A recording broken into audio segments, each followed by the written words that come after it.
O death, where is thy sting? First of all, most of the people who died and are memorialized in the churches seem to have been the most wonderful, virtuous people in the entire world. You would think after reading these tablets that they were about to be canonized.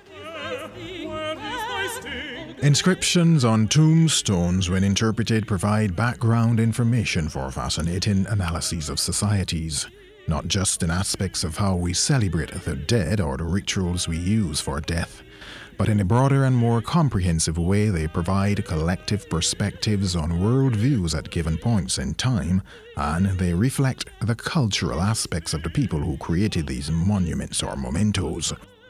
Of course, there is the obvious point that people immediately understand, such as genealogies, but far beyond this, they provide us with an intellectual discourse of the way previous societies have seen the world in which they lived, how they related to that broader view, and how this was played out.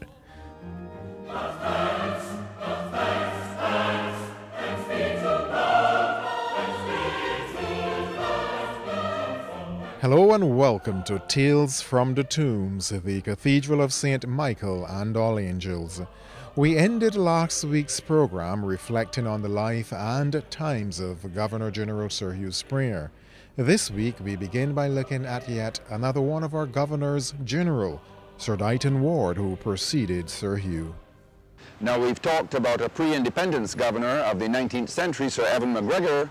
We have seen Governor Sir Hugh Springer, who was one of our most influential governors, and here is Sir Dighton Ward, who was actually the second governor after independence, or Governor-General, as our Governors-General are now called. Sir Dighton Harcourt Lyle Ward was the second Barbadian to be appointed Governor-General since Barbados became an independent nation within the Commonwealth in 1966. He was appointed on November 17, 1976, succeeding Sir Winston Scott as the Queen's representative here. The late Governor-General was the son of the late Edmund Lyle Ward, one of 12 children, including 5 sons, and was born at Montrose in Christchurch on the 16th of May, 1909. He was educated at Foundation School and later at Harrison College before proceeding to Middle Temple, London to pursue studies in law, encouraged by his father to take up that profession against his own preferred interest in engineering. On his return to Barbados from England, Sir Dighton entered into law practice and continued as a barrister for some 29 years before being appointed as a judge. Sir Dighton became active in local politics and was named a member of the Upper Chamber, then called the Legislative Council. With the establishment of the West Indies Federation in 1958, he was elected as a member of the Federal House of Representatives and served in that capacity until 1961. Sir Dighton, as a family man, was married to Audrey Doreen Ramsey in September 1936, and the couple have 3 children, all now fully grown. An Anglican by religion, the late Governor-General and Lady Ward frequently attended church service at St. Michael's Cathedral as well as other denominations. He admitted to being conservative and to having a dislike for making speeches in public. However, one of his public duties as the Queen's representative was the delivery of the throne speech at the ceremonial opening of Parliament. His last such throne speech was delivered on the 17th of October in the Senate chamber when Parliament reconvened after the summer recess. Among the Governor-General's last official activities were appearances at the annual distribution of Christmas cheer by the Salvation Army on December 21st and at the psychiatric hospital on the following day. And Sir Dighton is here. He's part of the very famous Ward family. Many Ward families have been famous for a great variety of things.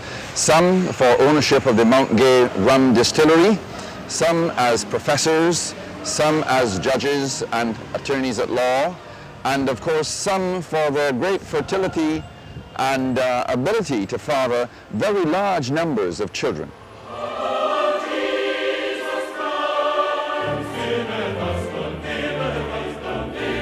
This is the tomb of William Spry.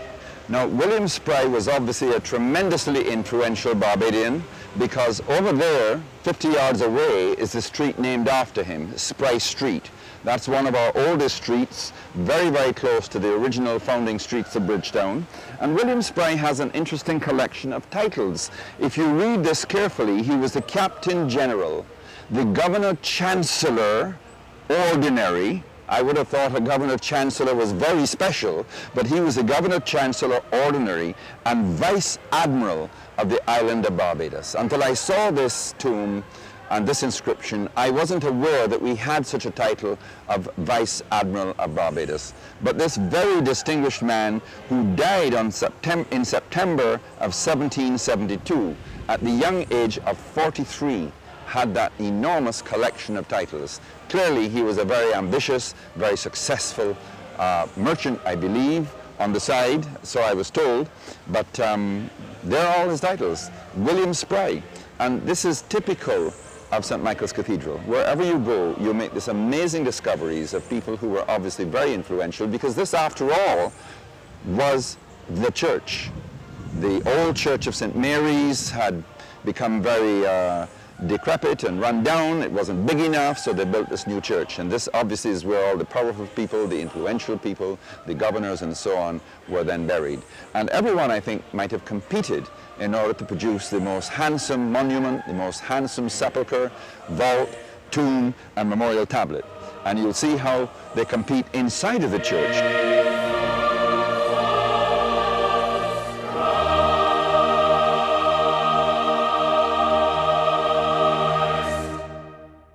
We're standing here in the west porch of the cathedral, and if you look, you'll see that the walls of this porch are built like a fortress. They're a little over 4 feet thick in order to support a tower that has 5 levels. It's almost 70 feet tall, and so it really is built to last for centuries, because they had so many problems in the 18th century with that north wall. But in the corner of the church porch is one of my favorite plaques. It's one of the newest plaques. We're not going back now to the 17th, 18th, or 19th century. We are right here, 2004, when this plaque was erected in memory of Sir Frank Worrell. Now, Sir Frank Worrell, as everyone knows, was a Barbadian cricketer of enormous skill and distinction. He was described as the most classical batsman in the world and the greatest leader on the cricket field. He led the West Indies in the late 50s and 1960s, and he was born in 1924, within a mile of the other 2 of the famous 3 Ws. He died in 1967, and when he died of acute leukemia, Sir Larry Constantine, that other great West Indian cricketer, Sir Larry described his death as the death of Barbados' first national hero, because it occurred just 3 months after our independence on November the 30th, 1966. Sir Frank, of course, as you know, has never actually been named an official national hero of Barbados, but in the minds of many Barbadians, he should be one of what many of us think should be our baker's dozen of national heroes. So this is Sir Frank McGlynn Worrell, an embodiment of excellent sportsman, educator, diplomat, humanitarian, Caribbean global hero, chorister. He sang here in St. Michael's Cathedral as a young boy, Sunday school student, and Cub Scout of this cathedral. And what has not been put here, he was the warden of 2 halls of the University of the West Indies, one in Trinidad and one in Jamaica at our Mona campus, where I used to meet him and was so hugely inspired by this great man. Then a while later, when the West Indies captain Frank Worrell joined in the run spree, the total was already approaching 500.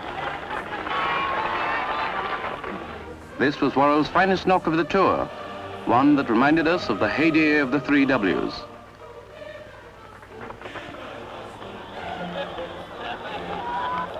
When he had scored 74 runs and the total was well past 500, Worrell called it a day and declared his innings closed.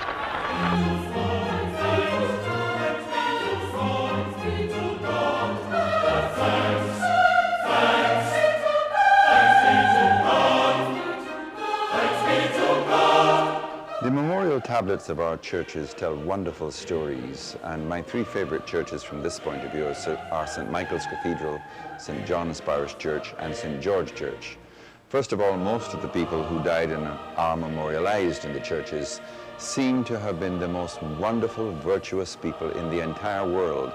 You would think after reading these tablets that they were about to be canonized. They were all terribly holy, affectionate, loving, benevolent, and so on. But this is the tomb of a very famous Barbadian, John Alleyne Beccles. Now, John Alleyne Beccles was president of the council, so he carried the title of the Honourable, which today we simply give out to our parliamentarians who become members of the cabinet. So we have lots more honourables today than we used to have in the old days. John Alleyne Beccles, for many years president of this island, Judge of the Court of Vice Admiralty and Provincial Grand Master of the Free and Accepted Masons of Barbados. And this is a clue to how powerful the Masonic lodges were in Barbados and how influential. He departed this life on the 14th day of July, 1840, aged 62 years. Now, in those days, the life expectancy was not much more than 62, perhaps, but he certainly didn't live a long life. He lived a glorious life, he lived a sumptuous life, and he lived at the Bay Mansion, because the Bay Estate, one of the early estates of Barbados, was the property of the Beccles family. He was obviously wealthy, and you can see his coat of arms above with the phrase Audi Take Vide, or Hair, Touch and See. And he lived in great style at the Bay Mansion. It is believed that he took the old family home, which I think on investigation looks like a 17th century building in part, and he expanded it with a beautiful, gracious Palladian portico and wings on either side in Palladian style. And he dined in, obviously, Palladian style as well. And the story goes that he was so rotund, so fat, let's put it bluntly, he was so obese that he had a semicircle carved out of his dining table to accommodate his glorious paunch, so that he could sit a little bit more closely to the dishes ranged around him. Because if you read Ligon and other visitors who came to Barbados, you will know that Barbadian wealthy planters feasted and feasted and feasted. And so John Beccles died at a relatively early age of 62, no doubt of the gout or some coronary complication of his indulgent lifestyle. Just to finish, he was, however, a very great man. He was concerned always to promote the general welfare of the craft, that means masonry, even foremost to stretch forth the hand of fellowship and minister to the wants of a distressed brother. His easiness of access and urbanity of manners won for him the affections of the whole Masonic body, and they erected the tablet. And so this was the Masons themselves, rather than his wife and family, who commemorated him. And the motto at the bottom says, "Let us hold fast the profession of our faith." John Alleyne Beccles.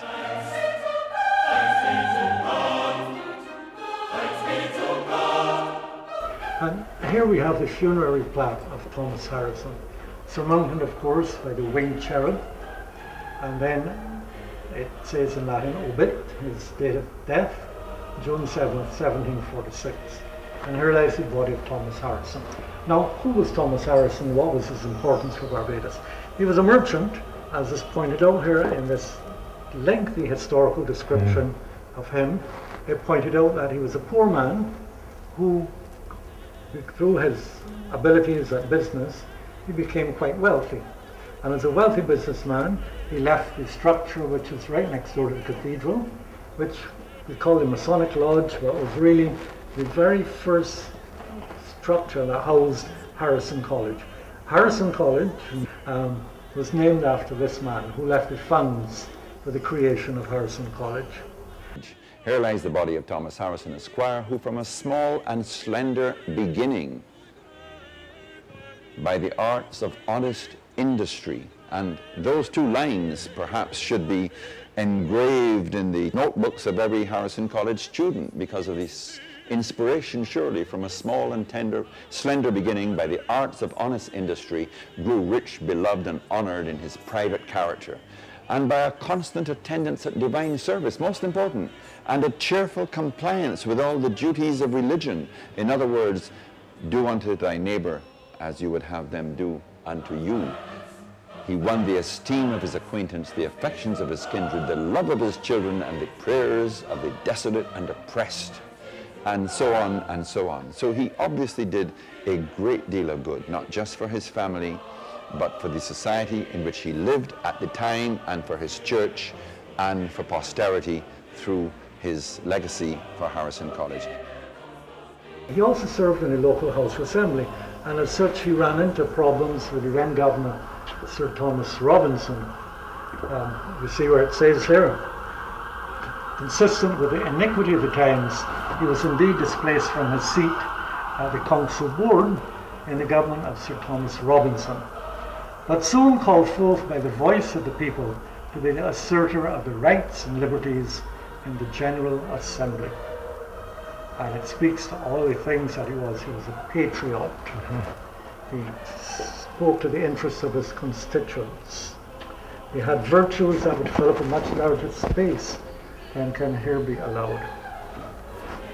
To relieve the poor in their necessities.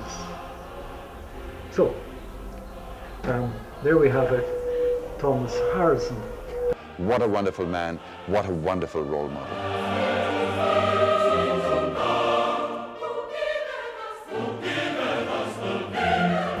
And here on the land in Sherwood is a very interesting plaque. Interesting for a number of reasons. It's the only wooden plaque that I know of that has survived in all our churches from the 18th century. This family, the Duke family, important family in early and late 18th century Barbados. And in fact, the Dukes, if they had had their way, we would now be another state of the United States of America. During the Revolutionary Wars, Barbados was divided among the political elite of the island, the planned and merchant elite of the island. And many, a surprisingly large number of people wanted Barbados to secede from the British Empire and to join the revolting colonies in British North America. And if you read the Duke's language in the House of Assembly debates, I mean, some of it is quite fiery. And I remember one letter in particular, because those who were opposed to such a move by Barbados to support the revolting colonies, those who were opposed to such a move argue that Barbados would fall on very difficult times because the Royal Navy would invade the island, and what happened in 1651 would happen again, and it'd starve us into submission.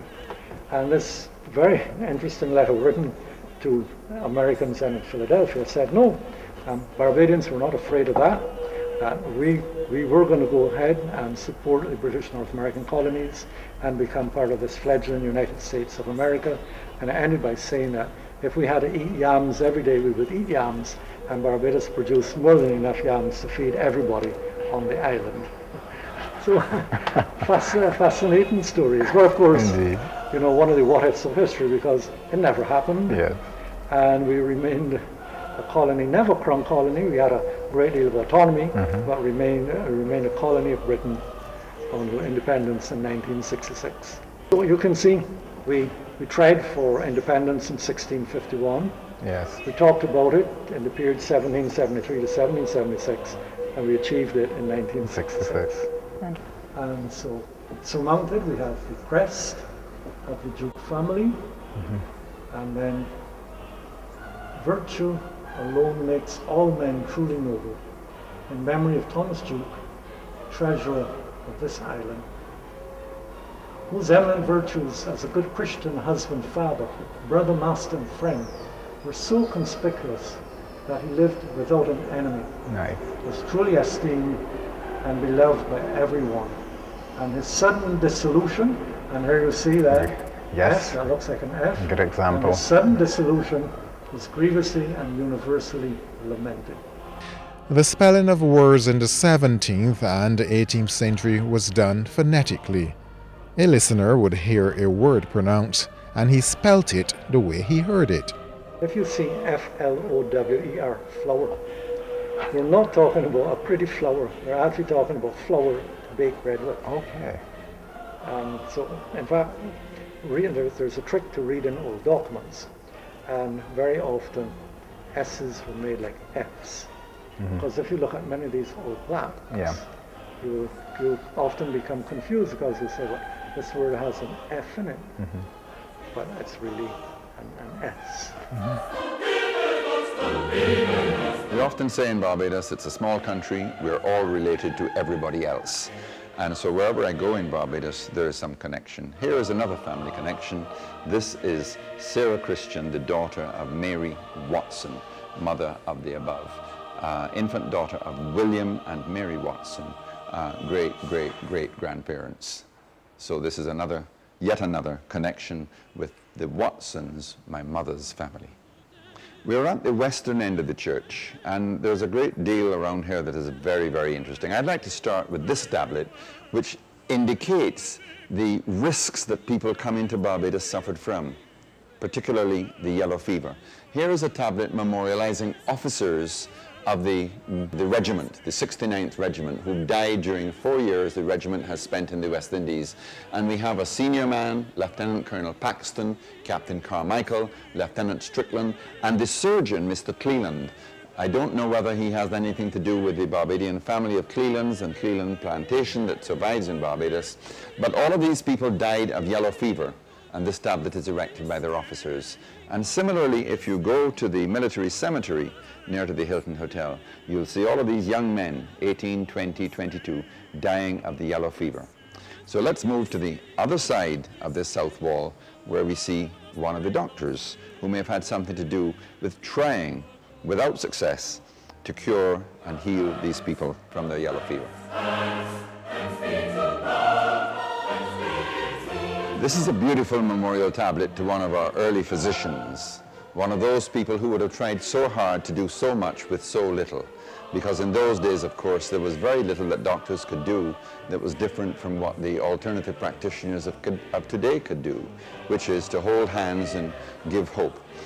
What in fact they often did was quite the opposite in terms of bleeding them and purging them, which did them more harm than good. But here is a tablet sacred to the memory of Dr. James Butcher, physician and surgeon who departed this life at the age of 80 in 1856. So he was someone who didn't say to his patients, do as I say and not as I do. He was someone who would have lived the healthy life perhaps advised by Hippocrates 2,000 years earlier, and lived far beyond the life expectancy of that era to the great and wonderful age of 80. You remember the biblical verse, God gives us 80 years and 10, and to the very strong he gives 80. So this was someone who lived about 20 years beyond life expectancy, and who demonstrated the view held then, the view shown by some of the statistics of the 18th century, and the view shown and proved by our statistics today, that Barbados has one of the greatest life expectancies and the greatest number of centenarians anywhere in the world. James Butcher, who was sincerely lamented by his friends and who in testimony of their esteem and respect and as a memorial of the loss sustained by the community at large, have erected this tablet. And you notice the angels on either side, a portrait of Dr. Butcher in the middle, and the words faith, hope, and charity. Features we'd like to think of every doctor today, but underneath, in bigger print, we would like to see evidence-based medicine, along with the faith, the hope, and the charity. This is one of my favorite tablets in the cathedral, not only for the person and the words, but for the actual sculpture. You will notice that most of the tablets around the cathedral are bas-relief. In other words, they're a raised relief suggesting the form, but they're not full three-dimensional figures. This is one of the very few that is almost a completely full three-dimensional figure, showing this lovely lady reading from what we assume would be a large Bible in order to encourage her faith while she prays over the illness of her husband. And her husband is shown in the beautiful portrait of the era of the mid-19th century. And he is a man who inspired a great many people. The name Brathwaite is a St. Philip name, chiefly, and John Brathwaite was a role model for many people. A great many Philippians were named John Brathwaite after him, particularly members of the Skeet family, and we have several people with the name John Brathwaite Skeet. Indeed, my wife's grandfather was named John Brathwaite Skeet after another John Brathwaite Skeet, and that man was named after him. He was of 3 houses in the parish of St. Philip, and he was the agent for Barbados in Britain. So he was a very influential man, negotiating things like sugar prices and perhaps affecting or influencing the people who got the major appointments, who would then in turn influence what happened in Barbados. And it referred to his comprehensive views, his consummate knowledge of the various interests of Barbados, only to be equaled by the masterly address with which he conducted and the inflexible perseverance with which he pursued them. Again, a wonderful tribute, very carefully tailored to the function that he carried out for Barbados. And so the legislature of Barbados itself, not his wife or his son, but the legislator erected this monument, anxious that posterity should know how high he stood through his distinguished services in the estimation of the country. And he died on the 21st of September, 1800. John Brathwaite, a man of great distinction whose influence spread down through the next 2 centuries.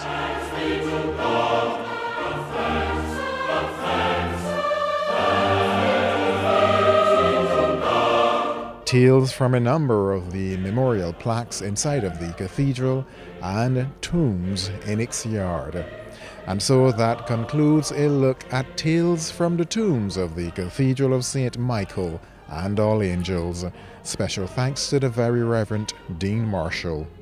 Please do join us next week at the same time as we take a look at tales from tombs found on Barbados's first consecrated piece of ground.